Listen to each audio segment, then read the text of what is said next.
जो हमारा कल का था जो हड़प्पा सभ्यता जो है 2600 से 1900 ईसा पूर्व का समय का था। जो सभ्यता था वो 2600 ईस्वी से लेके 1900 ईसा पूर्व का था। 2600 ईसा पूर्व से लेकर 1900 ईसा पूर्व। ईसा पूर्व क्या होता है? पूर्व कल बताए थे हम, ये ईसा मसीह के जन्म से पहले की बात हो रही है, उसको ईसा पूर्व कहते हैं, और ईसा मसीह के जन्म की बात को ईस्वी कहते हैं। अगर टाइमलाइन बनाया जाए ईसा पूर्व और ईस्वी का, तो इस तरह से अगर टाइमलाइन मैं बनाता हूँ तो यहाँ पर अगर ईसा मसीह का जन्म हुआ है तो यहाँ से आया 2000, अब यहाँ 2001 आ गया, अभी 2021 चल रहा है, ये मान के चलते हैं। अब इधर से क्या होगा? यहाँ 400 होगा, यहाँ 600 होगा, यहाँ कितना होगा? यहाँ 1900 होगा, यहाँ 2600 होगा, ऐसे ही ना होगा जी। अब इसको हम टाइमलाइन को इस तरह से ऐसे समय को दिखाते हैं, ऐसे नहीं दिखाते हैं आगे की तरफ में। तो अगर 2600 से 1900 कह रहा है तो आगे की तरफ ही तो दिखा रहा है ना। ये पीरियड जो था 2600 से 1900 का, ये जो था ये ईसा पूर्व होगा, मतलब ईसा मसीह का जन्म तो यहाँ हुआ था, इसके पहले की बात हो रही है। तो बेसिकली वहाँ उल्टा चला गया, माइनस में चला गया ना वो, तो माइनस में तो प्लस के साइड में ही जाता है ना वैल्यू को, तो उसी हिसाब से समझ लो। 2600 से 1900 ईसा पूर्व पहले की ये बात है जब हड़प्पा सभ्यता था, ठीक है। अगर अज्ञात काल क्या होता है? 1900 से 1500 ईसा पूर्व। 1900 ईसा पूर्व से लेके 1500 ईसा पूर्व का जो समय था वो अज्ञात पूर्व था, और 1500 से 600 ईसा पूर्व का जो समय था वो वैदिक युग कहलाया। वैदिक युग का जो समय था, ईसा पूर्व जो होता है ईसा मसीह के जन्म से पहले की बात हो रही है, और ईस्वी जो हो रहा है जन्म की बाद की बात हो रही है। अभी जो हमारा करंट में चल रही है ईस्वी में हम लोग चल रहे हैं। अभी जैसे नहीं कहता है 1995 ईस्वी में ये हुआ, ये नहीं कहा जाता 1995 ईसा पूर्व नहीं, 1995 ईसा पूर्व कहा, तो समझ लो जो ईसा मसीह की जन्म से पहले की बात हो रही है, और 1995 उस समय जो हुआ होगा उसकी बात हो रही है, ठीक है। अब उसके बाद यहाँ बात आते हैं, यहाँ पर जे 1500 से 600 जो था वैदिक युग कहलाया, ग्रामीण लोगों का युग था बेसिकली। और रिंग वैदिक काल जो था 1500 से 1000 का ईस्वी था, 1500 से 1000 के बीच का, और 1000 से जो 600 का बीच का तो उत्तर वैदिक था। बेसिकली ये वैदिक युग को दो पार्ट में बांटा गया है, पहला था रिंग वैदिक, दूसरा था उत्तर वैदिक। रिंग वैदिक जो था 1500 से 1000 था, और उत्तर वैदिक जो था 1000 से 600 तक था। उसके पहले लौह युग चला था। लौह युग क्या था? 600 से 600 ईस्वी चला था। बेसिकली 16 महाजनपदों का विकास उसी समय हुआ था, जिसमें सबसे बड़ा महाजनपद मगध था। ईसा मसीह के जन्म के पहले की बात है, मगध सम्राट ईसा मसीह के जन्म के पहले की बात है, जो लौह युग 600 ईसा पूर्व से 600 चला था, जिसमें 16 महाजनपद थे। और इसी महाजनपद को पढ़ना है हमको। सबसे बड़ा महाजनपद था हर्यक वंश, जो 544 से 542 ईसा पूर्व का था, हर्यक वंश। उसके बाद शिशुनाग वंश आया, जो 412 से 344 ईसा पूर्व में आया। उसके बाद नंद वंश आया, 344 से 321 पूर्व वंश आया। और उसके बाद मौर्य वंश का उत्थी हुआ, जो 321 से लेके 185 ईसा पूर्व तक चला, यानी 322 से लेके 185 ईसा पूर्व तक चला ये, ठीक है। ये तो बेसिकली ये समरी है जो हमारा ईसा मसीह के जन्म से पहले का कहानी का समरी है। ये कौन से समय तक किसका काल रहा। ईसा मसीह के जन्म के पहले की बात हो रही है। अभी हम लोग आगे नहीं बढ़े, आगे बढ़ेंगे, अभी पहले की बात हो रही है। अब पहले पे जब बढ़ते हैं तो इसमें आता है वैदिक काल। सबसे पहले वैदिक काल क्या होता है? हड़प्पा सभ्यता के बाद, मतलब हड़प्पा सभ्यता के बाद वैदिक काल अस्तित्व में आया। यह ग्रामीण सभ्यता थी, यही ना बताते हैं यहाँ पर। वैदिक काल बेसिकली क्या था? ग्रामीण सभ्यता, ग्रामीण लोग रहते थे बेसिकली। यह ग्रामीण सभ्यता थी, और इसमें आर्यों के द्वारा, बेसिकली ये जो सभ्यता था ये आर्यों के द्वारा बसाया गया था। आर्य लोग जो थे उनके द्वारा बसाया गया था। इसका काल जो था 1500 से 600 ईसा पूर्व निर्धारित किया गया है। इनकी भाषा पाक संस्कृत थी, जो वर्तमान संस्कृत से थोड़ी सी अलग है। मतलब संस्कृत भाषा थी, मान लो थोड़ी सी अलग है तो मान लो संस्कृत भाषा ही था वो, उसको उसमें पाक जोड़ देना, वैसे पाक संस्कृत था, ठीक है। वैदिक सभ्यता को मुख्य रूप से दो भागों में बांटा गया। वैदिक सभ्यता को दो भागों में बांटा गया। रिंग वैदिक काल जो 1500 से 1000 ईसा पूर्व था, और उत्तर वैदिक काल जो 1000 से 600 ईसा पूर्व था। वैदिक सभ्यता को मुख्य रूप से दो भागों में बांटा जाता है। कौन कौन सा? रिंग वैदिक काल जो 1500 से था। रिंग वैदिक काल के दौरान रिंग वैद की रचना की। रिंग वैदिक काल के दौरान रिंग वेद की रचना की गई थी। और उत्तर वैदिक काल जो होता है 1000 से 6 ईसा पूर्व में, इसमें क्या किया गया था, जिसमें इसके अलावा जैसे रिंग वेद के अलावा साम वेद और वेद यजुर्वेद इनकी रचना इस काल में की गई थी। तो इसलिए इसको दो पार्ट में बांट दिया गया। अब यहाँ से क्वेश्चन पूछ सकता है कि रिंग वैदिक काल और उत्तर वैदिक काल को दो पार्ट में क्यों बांटा गया है? क्यों बांटा गया है? क्योंकि रिंग वैदिक काल में रिंग वेद की रचना की गई थी और उत्तर वैदिक काल में साम वेद और फिर यजुर्वेद की रचना की गई थी, इसलिए इसको दो पार्ट में बांट दिया गया है। ठीक है, यहाँ से क्वेश्चन लिखा जाएगा। अब इसके बाद आते हैं लौह युग। लौह युग क्या था? लोहे की खोज के बाद, मतलब लोहे की खोज के बाद सभ्यताओं के रहन सहन में परिवर्तन है। जैसे मतलब लोहा मिला धातु, तो उसके बाद जितने भी सभ्यता थे उनके रहन सहन में परिवर्तन आने लगा। लोहे से हल और हथियार का निर्माण होने लगा। लोहा से हल बना, कुछ हथियार बने, हो सकता है यूज करने के लिए तीर भाला भी बना होगा हथियार के तौर पर। ठीक है, लोहे के निर्माण के साथ साथ हथियार बनना भी शुरू हो गया। अभी वही पॉइंट आ गया, जिससे महाजनपदों का विकास होना शुरू हुआ। उसके बाद महाजनपद जो बने थे उनका विकास शुरू हुआ। जनपद क्या होता है? जन लोग, पद पैर। बेसिकली जनपद का जो होता है जन लोग, तो जन लोगों के लिए होता है, पद पैर उनके लिए होता है। बेसिकली उसका तोड़ के इसी बता दिया। ठीक है, जनपद उस जगह को कहा जाता है जहां लोग आके रहते हैं। मतलब कहीं बाहर से लोग आए और यहाँ रहने लगे, फिर यहाँ से कहीं और चले गए, तो ये क्या हुआ? ये जगह जनपद हो गया। मतलब एक तरह का होटल हो गया, एक तरह का सराय हो गया, जहाँ लोग आते हैं, रहते हैं, चले जाते हैं। ठीक है, हथियार और खेती में वृद्धि के कारण जनपदों के आकार में वृद्धि होने लगी और इसके तरीके में महाजनपद का विकास हुआ। बेसिकली हथियार बढ़ा, खेती बाड़ी का काम बढ़ने लगा। तो ऑब्वियसली बात है, जब हथियार हो गया, हमारा खेती का उत्पादन होने लगा, लोग ग्रुप में रहने लगे, गांव में लोग का क्या हुआ जो आकार में, बेसिकली अब गाँव में हुआ तो जनसंख्या बढ़ने लगा, उसके हिसाब से जनपद का विकास होगा। उसी में कोई नेता बन गया होगा, कोई राजा बन गया होगा, ये मेरा एरिया है, हम इसके राजा हैं, हम कर लेने लगे। इस तरह से क्या हुआ? जनपद बना। ठीक है, तो उस समय कुल रूप से 16 जनपद थे। 16 जनपद थे, जिसमें सबसे विशाल मगध था। अब मगध शासन के बारे में पढ़ते हैं। मगध क्या था? तो मगध जो था हर्यक राजवंश के राजा, मतलब मगध में सबसे पहले हर्यक राजवंश के राजा बिंबिसार, अजातशत्रु, उदनीय और नागदशक, ये लोग जो बने ये हर्यक वंश के राजा बने। ठीक है, उसके बाद आया शिशुनाग वंश राजा, मतलब शिशुनाग वंश का उत्पत्ति। हर्यक वंश के बाद शिशुनाग वंश। हर्यक वंश के इतने राजा हुए थे। हर्यक वंश के जो राजा थे बिंबिसार, अजातशत्रु का नाम सुने होंगे, फेमस राजा था। उदयन का नाम नहीं सुने होंगे, नागदशक का भी नाम नहीं सुने होंगे, लेकिन अजातशत्रु का नाम जरूर सुने होंगे। अजातशत्रु का नाम आता है इसके साथ, क्या कहते हैं,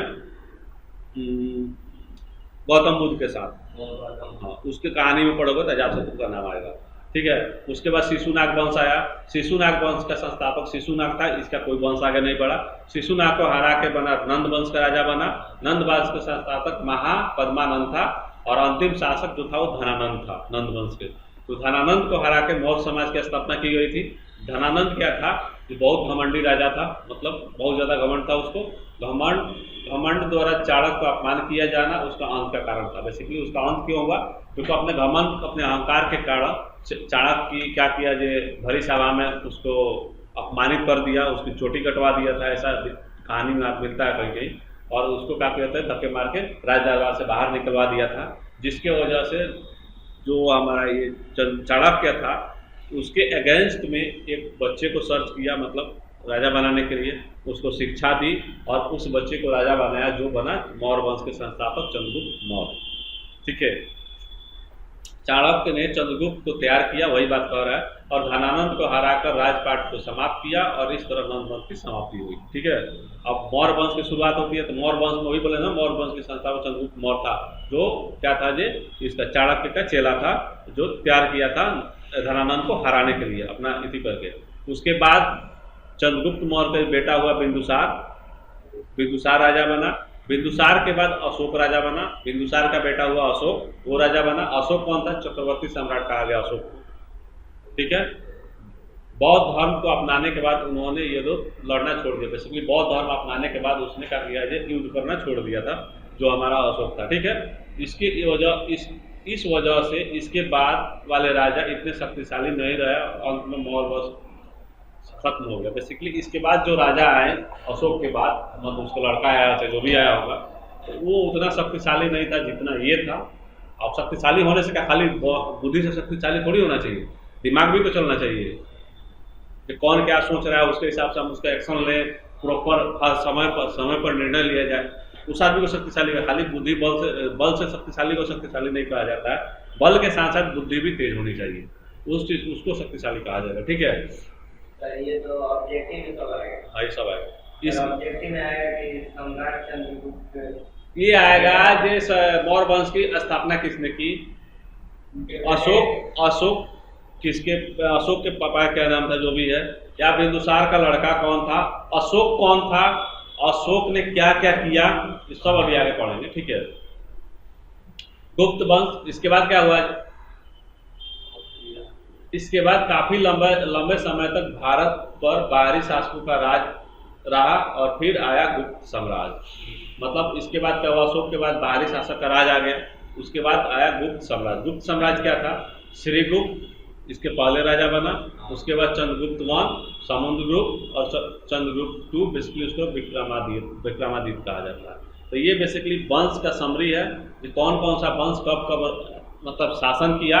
यहाँ से ऑब्जेक्टिव के लिए मान लो जी ये समरी है, ऑब्जेक्टिव के लिए समझ लो, हर एक लाइन एक ऑब्जेक्टिव है, यहाँ से समझ लो, ठीक है। अब इसके बाद पढ़ते हैं जनपद और महाजनपद, हमारा जो चैप्टर है ये यहाँ से शुरू होता है। ये चैप्टर का समरी हो गया, क्या क्या हुआ वो इतिहास हो गया। अब जनपद की बात करते हैं। 600 से 600 ईसा पूर्व में जनपद का क्या हुआ, विकास हुआ। जनपद उस जगह को कहा जाता है जहाँ लोग आके रहते हैं, अभी बताए थे। विकास, किस चीज़ का विकास हुआ जनपद में, लोहे की खोज के बाद सभ्यता में परिवर्तन आया, लोहे की हथियार बना, बेसिकली खेती बाड़ी में वृद्धि हुई, जिसकी वजह से जनपद हुआ। जनपद की विशेषताएं क्या थी, राजधानी, हर जनपद की राजधानी होती थी।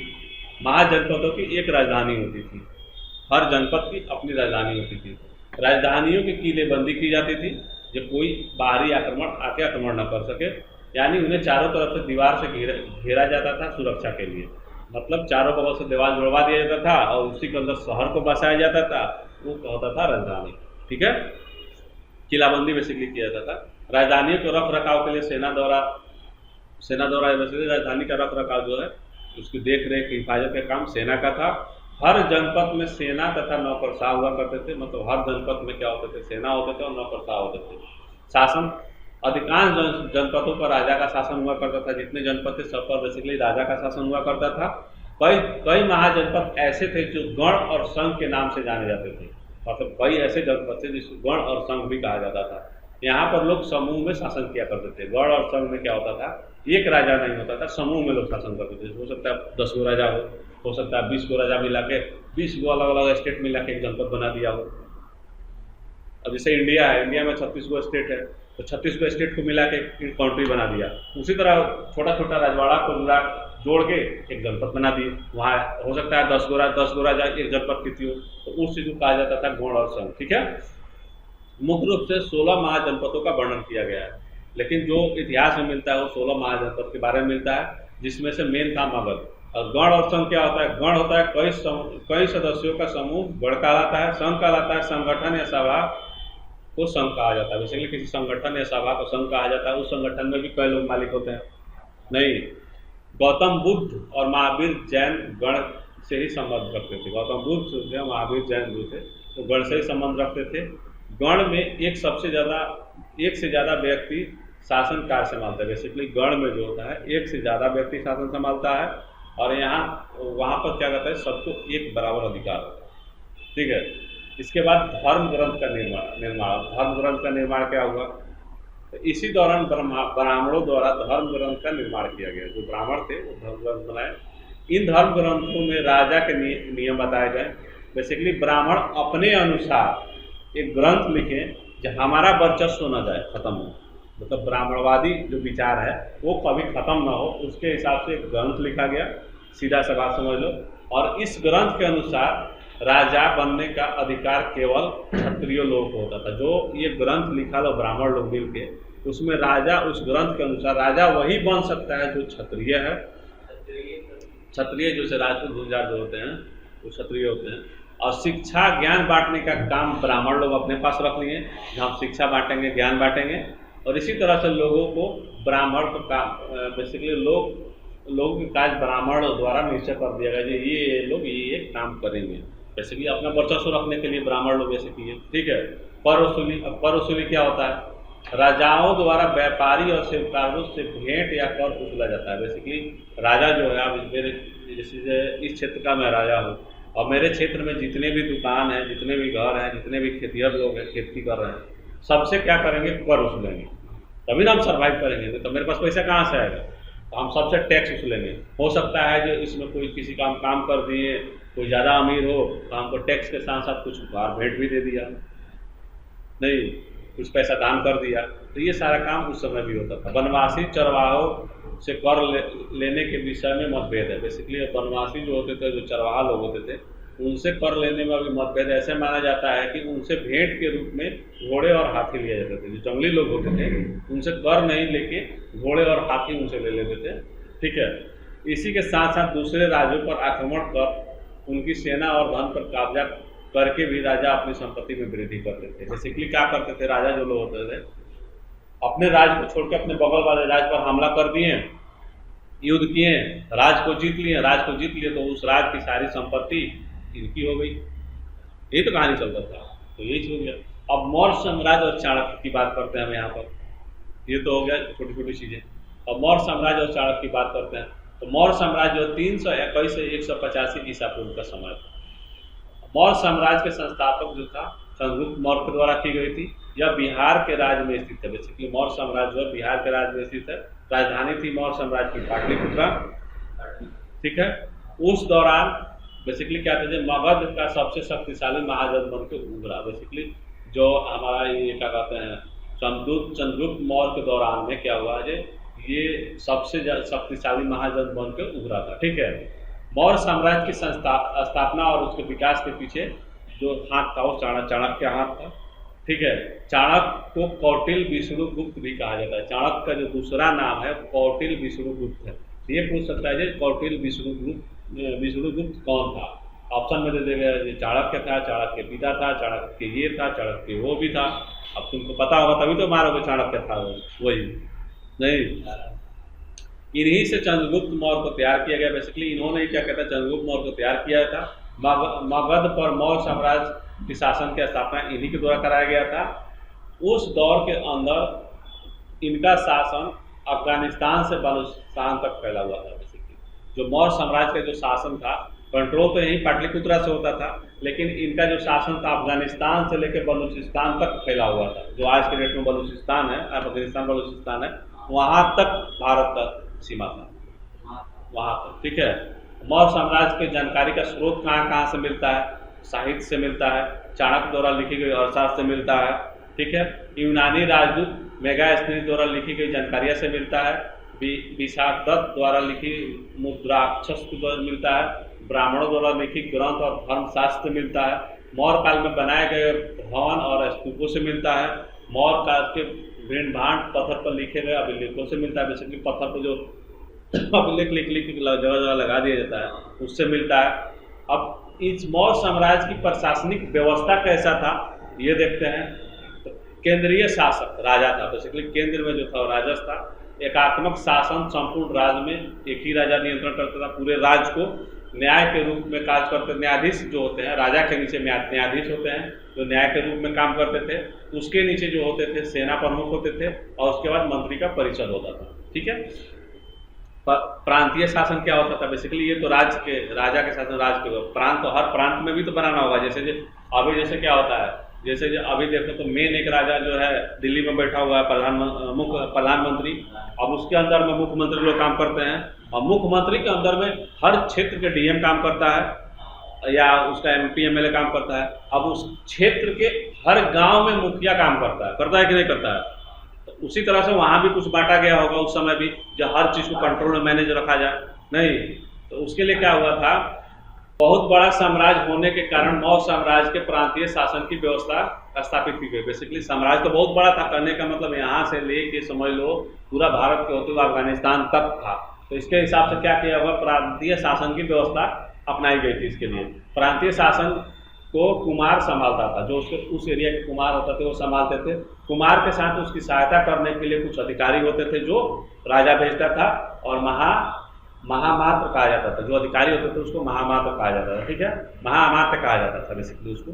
और स्थानीय शासन कैसा था, स्थानीय शासन के रूप में पाटलिपुत्र का वर्णन किया गया है। बेसिकली पाटलिपुत्र एरिया का ही वर्णन मिला है और कहीं का नहीं मिला है। यहाँ कुल 6 समितियाँ थी। बेसिकली पाटलिपुत्रा में 6 गो समिति थी जो पाटलिपुत्रा को संभालती थी। हर समिति में 5-5 अधिकारी हुआ करते थे, और एक समिति में 5-5 अधिकारी होते थे। बेसिकली 6-5 30 लोग हो गए। तो इस तरह से कुछ 30 सदस्य होते थे जो एक एरिया को संभालते थे, ठीक है, राजा के द्वारा गठित होते थे। और उनकी सैन्य व्यवस्था क्या थी, बेसिकली सैनिक की व्यवस्था क्या थी, तो विशाल साम्राज्य की रक्षा करने के लिए मगध साम्राज्य में विशाल सेना थी। मतलब ऑब्वियसली बात है, इतना बड़ा जब राज्य है तो उसको संभालने के लिए सेना भी बड़ी चाहिए, तो इसकी विशाल सेना थी। इसकी व्यवस्था के लिए 30 लोगों की 6 समितियां बनाई गई थी। सेना को व्यवस्थित करने के लिए भी 6 गो समिति थी जो 30 लोग थे। प्रत्येक में 5-5 लोग हुआ करते थे। इनकी सेना में 6 लाख पैदल सैनिक थे। मतलब मगध की सेना में 6 लाख पैदल सैनिक थे, 30,000 घुड़सवार थे, 9,000 हाथी थे और 8,000 रथ हुआ करते थे मगध सेना में, ठीक है। और समितियों का कार्य क्या होता था, पहला समिति पैदल सैनिक को कंट्रोल करता था, दूसरा समिति घुड़सवार को कंट्रोल करता था, तीसरा समिति नौसेना को कंट्रोल करता था, चौथा सैनिक रथ को कंट्रोल करता था, पांचवा जो था हाथी को कंट्रोल करता था, और छठवां जो औसत और भोजन की व्यवस्था करता था। इसको 6 पार्ट में बांट दिया गया था। या आपकी ये जिम्मेवारी है, आप जिम्मेवारी अपना लिए रहिए और हम लोग ये लड़ते रहना, ठीक है। पहला समिति का काम क्या था, दूसरा समिति का काम क्या था, ये भी क्वेश्चन हो सकता है ऑब्जेक्टिव क्वेश्चन में।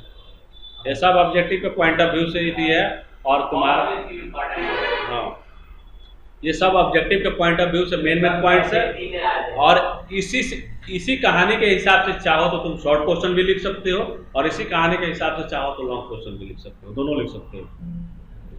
अब यहाँ पर क्वेश्चन अगर लॉन्ग क्वेश्चन कह दे जे मगध साम्राज्य की सैन्य व्यवस्था कैसी थी, तो यहाँ से पॉइंट को फाइंड आउट करके लिख नहीं सकते हो सैन्य व्यवस्था कैसी थी, आराम से लिख सकते हो। तो इसी तरह से अब आगे बढ़ते हैं इसमें।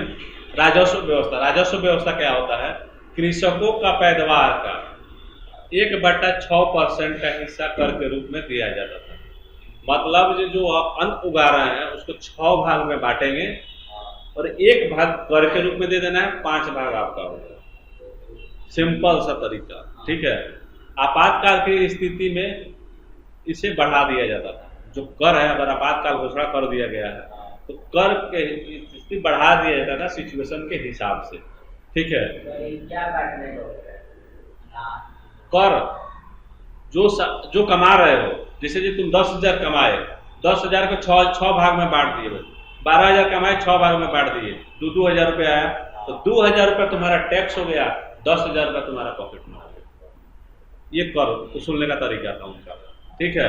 आपातकाल, अगर कोई आपातकालीन आ जाता है समस्या, जैसे जो अभी पैंडेमिक चल रहा है हमारा कोरोना का, आपात स्थिति तो इस समय भी है, उस समय भी कुछ आपात आता होगा, जैसे युद्ध चल रहा है, घिरे हुए हैं, तो उस समय क्या करता था, कर बढ़ा दिया जाता था।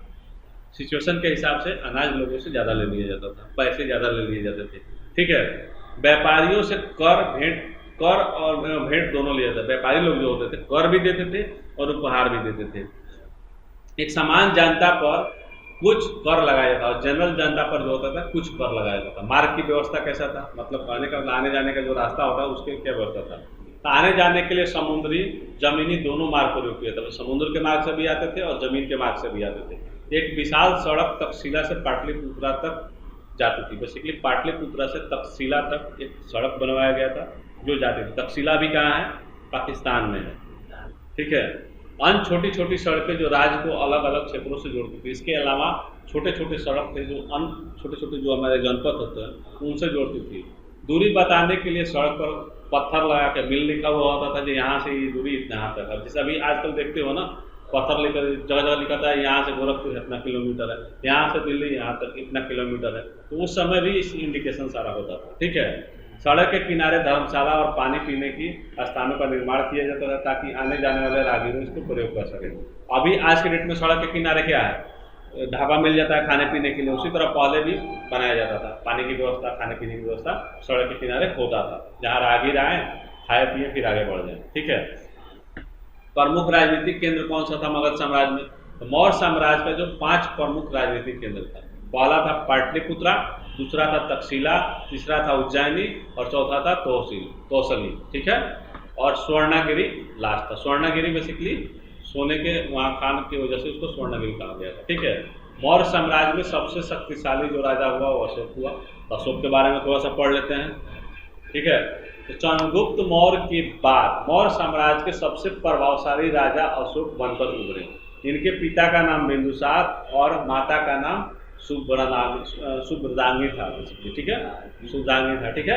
अशोक के शासनकाल के दौरान मगध साम्राज्य का विस्तार हुआ और सबसे पराक्रमी शासकों में से एक था। मगध के शासन की नई ऊंचाइयां तक ले गया, बेसिकली मगध शासन को नए लेवल तक लेके गया नाम।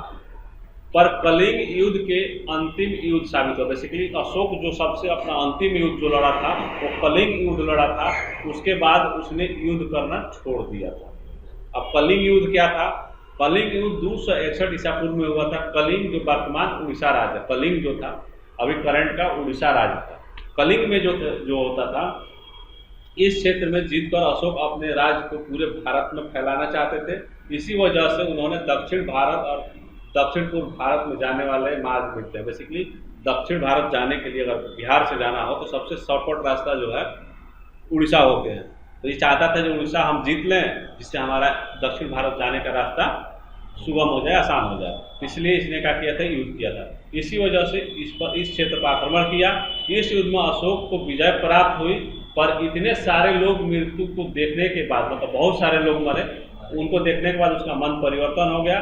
तो उसे ऐसा लगा कि सारे लोग मृत्यु के कारण केवल बेसिकली उसी कारण मरे हैं, नहीं। उसके बाद उसने क्या किया, ये युद्ध करना छोड़ दिया और अपने जीवन का आखिरी विजय बताया। बेसिकली उसने बोला हम लास्ट ये विजय किए, इसके बाद हमको कोई नहीं लड़ना है। इसके बाद इसने क्या किया था इसके बाद इसने क्या किया था, धम्मा की रचना की। उसके बाद इसने धम की रचना की। तो धम क्या होता है? धम जो होता है कोई धर्म नहीं, बिल्कुल कुछ समान नियम थे। बेसिकली धम एक समान नियम था जिसके अनुसार जीने पर एक व्यक्ति संतुष्ट और खुशहाल जीवन जी सकता है। बेसिकली एक संतुष्ट और खुशहाल जीवन जीने के लिए एक कुछ नियम बनाए। धर्म के प्रचार के लिए महामत नाम के अधिकारी की नियुक्ति किया गया। धर्म के प्रचार के लिए बेसिकली उस नियम को, और धर्म महामत अलग अलग क्षेत्रों में जाकर धर्म के प्रचार किया करते थे और धर्म के नियमों के अनुसार जीवन व्यतीत करने के लिए लोगों को प्रेरित करते थे।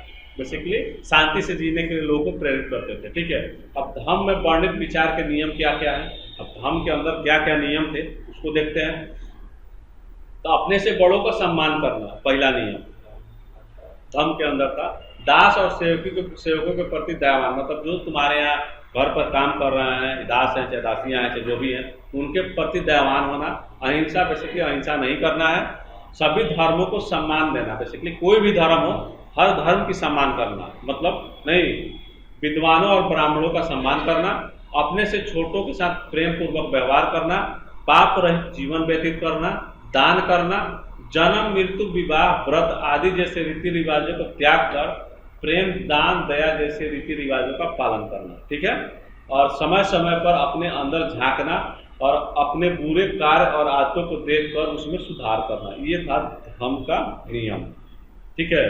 और इसके अभिलेख क्या क्या थे, मतलब उसमें अभिलेख जो मिले थे, तो अभिलेख किसी पत्थर या मिट्टी के बर्तन या धातु पर खुदे हुए लेखों को अभिलेख कहा जाता है। अभिलेख किसे कहा जाता है? कहीं मिट्टी पर खोल के लिखा हुआ है, किसी धातु के ऊपर कुछ लिखा हुआ है, किसी पत्थर के ऊपर कुछ लिखा हुआ, उसको कहा जाता है अभिलेख कहा जाता है। अपने शासनकाल के दौरान अशोक ने अनेक अभिलेखों की रचना कराई। जैसे कि अशोक ने अपने शासनकाल के दौरान बहुत सारे अभिलेखों की रचना कराई। ठीक है। अभिलेखों के अंदर अशोक के द्वारा किए गए कार्य, विजयों और अनुपलब्धियों का जिक्र है। बेसिकली जो अभिलेख मिले हैं उस पर जो अपना काम किया उसको लिखवा दिया, नहीं जितना विजय हासिल किया उसको लिखवा दिया। इन अभिलेखों में ब्राह्मी और खरोष्टी लिपि में प्रयोग है। इन अभिलेख को लिखने के लिए अब यहाँ पर क्वेश्चन आता है जी, अशोक के टाइम में जो अभिलेख मिले वो कौन से लिपि में लिखा गया है? तो ये जो लिपि यूज किया गया वो ब्राह्मणी और खरोष्ठी लिपि लिखा गया है। ठीक है, ये दो तरह की लिपि होता है। अशोक में अभिलेखों के मुख्य रूप से 4 भागों में बांटा गया है: बृहद शिलालेख, लघु शिलालेख, स्तंभ लेख और गुफा लेख। ये 4 तरह का अभिलेख इसके पास लिखवाया था। इन अभिलेखों द्वारा मुख्य रूप से धर्म का प्रचार किया जाता था। बेसिकली अभिलेख के द्वारा धर्म का प्रचार किया जाता था। अशोक के द्वारा बनाए गए अधिकतर अभिलेख ब्राह्मी लिपि में लिखा हुआ है। बेसिकली सबसे ज्यादा जो अभिलेख है वो ब्राह्मी लिपि में लिखा हुआ, बाकी सब इसमें। इस ब्राह्मी लिपि का अर्थ जेम्स प्रिंसेस द्वारा 1833 ईस्वी में निकाला गया। जो ब्राह्मी लिपि का जो पढ़ के अर्थ बताया था उसका नाम था जेम्स प्रिंसेस, जो 1838 में उसने अभिलेख को पढ़ के बताया था। ठीक है, और मौर्य साम्राज्य के पतन का कारण था तो कमजोर उत्तराधिकारी, बेसिकली लास्ट में जो उत्तराधिकारी जो बना उसका तो कमजोर था। विदेशी आक्रमणों का सामना न करना, बेसिकली विदेशी आक्रमण हुआ उसका सामना न कर पाया, हार गया। उत्तराधिकारी के लिए लड़ाई होने लगा। बेसिकली क्या हुआ, घर में ही अगर लड़ाई छिड़ गया, बेसिकली घर में इंटरनली लड़ाई छिड़ गया, ये मेरा बेटा राजा बनेगा, मेरा बेटा राजा बनेगा। 4 गो रानी है, सबसे बड़ा बेटा अब कहने का चारू का 1 गो बेटा है। अब चारू सोचेगी जो मेरा बेटा राजा बनेगा, मेरा बेटा राजा चले बनेगा, तो घर में भी राजनीति शुरू हो गया। ठीक है, ब्राह्मणों का विरोध होने लगा, शांति प्रिय नीति नहीं थी। बेसिकली राजकीय धन सेना के बजाय बेसिकली राजकीय कार्य को छोड़कर दूसरे कार्यों पर इसने क्या किया, पैसा खर्चा करने लगा। कहने का मतलब है धन जो है शासन को चलाने के लिए जहाँ खर्चा होना चाहिए वो कहीं और खर्च होने लगा लास्ट में। अब कहने का मतलब घर के अंदर जब राजनीति होने लगा तो घर के अंदर क्या होता है, जब राजनीति होता है तो हर कोई सोचता है हम बचा के रख लें और हम राजा बन जाए। ये राजनीति शुरू हो गया, इसलिए इनका पतन हो गया। और उत्थान क्या हुआ, उत्थान हुआ जैसे राजधानी का पहाड़ियों से घिरे होने के कारण आक्रमण करना मुश्किल था। बेसिकली जो मगध का जो राजधानी था वो चारों तरफ पहाड़ी से घिरा हुआ था, जिसके वजह से उस पर आक्रमण नहीं हो सकता था। या तो पहाड़ी से घिरा होगा या तो चारों बगल से नदी होगा। नहीं, नदी को पार करोगे तब तो युद्ध करने जाओगे वहाँ। उस कुशल प्रशासन मतलब प्रशासन व्यवस्था अच्छी होनी चाहिए। लोहे का उत्पादन पर ध्यान था, विशाल जंगल था। ठीक है, हाथियों की उपलब्धता था, जलीय मार्ग भी कारण हो सकते थे, यातायात की सुविधा थी। ब्राह्मणवादी विचार से दूर होने के कारण समान विकास हुआ। बेसिकली ब्राह्मणवादी को नहीं माना तो हर जगह विकास हुआ। उपजाऊ भूमि, बेसिकली उपजाऊ भूमि होगा तभी तो फसल अच्छी होगी। तो ऑब्वियस बात है जब फसल अच्छी होगी, पैदावार अच्छी होगी तो हर लोग खुश रहेंगे। नहीं, तो मौर्य साम्राज्य के बाद क्या हुआ, बेसिकली मौर्य साम्राज्य का तो पतन हो गया। उसके बाद क्या हुआ, तो मौर्य साम्राज्य के पतन के बाद भारत में अलग अलग राज्यों का उदय हुआ। मतलब पहले भारत पूरा एक था, उसके बाद क्या हुआ, जो अलग अलग राज्य बनने लगे।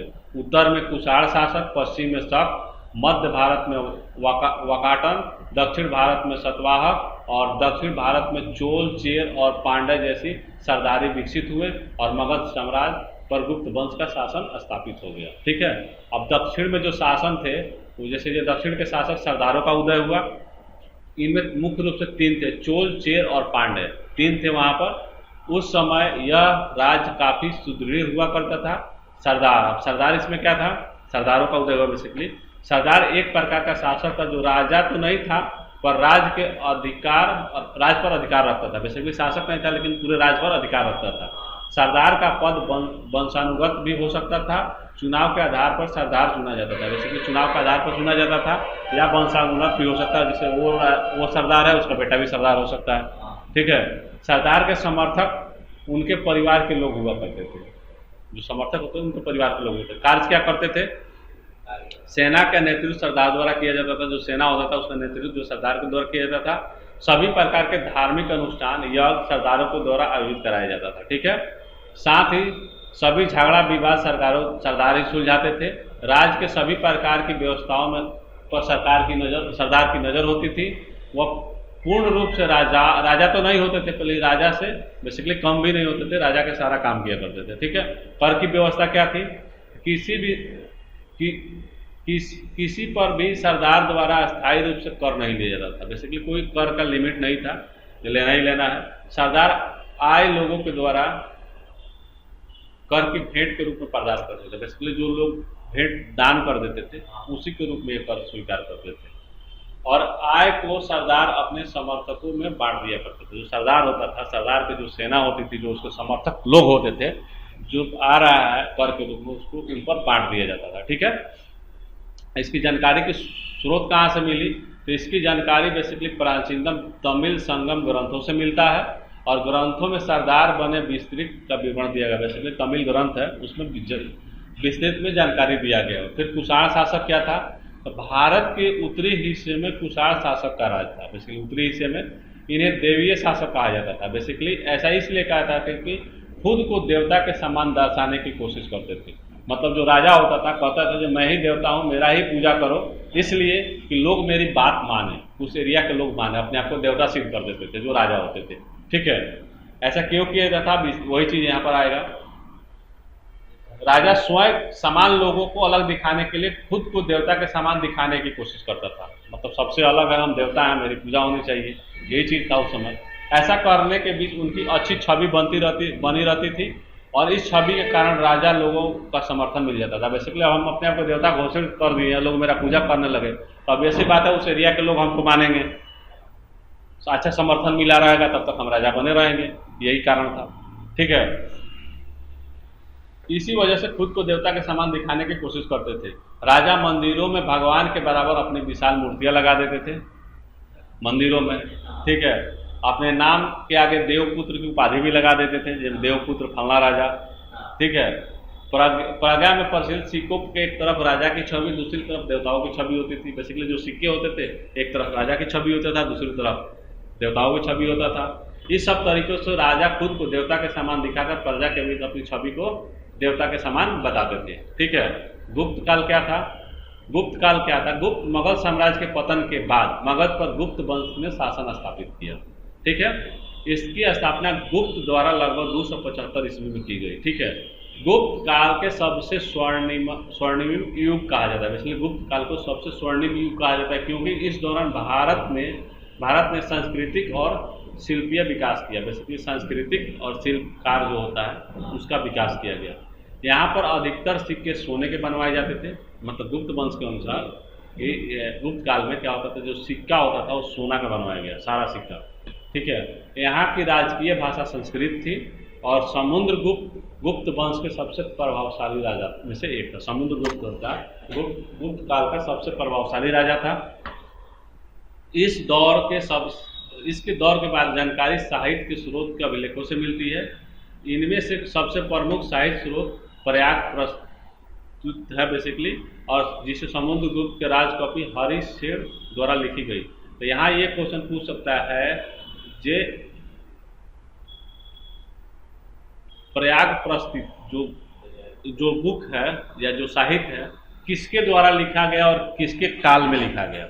तो ये कह सकते हैं गुप्त काल में लिखा गया, और जो गुप्त काल के जो राज कवि थे हरिशेन, उसके द्वारा ये बुक लिखा गया। ठीक है, और इसकी रचना संस्कृत भाषा में की गई। ये पूछ सकता है कि इस पुस्तक की रचना कौन सी भाषा में की गई? तो संस्कृत में की गई। तो ये मेरा दूसरा चैप्टर होता है।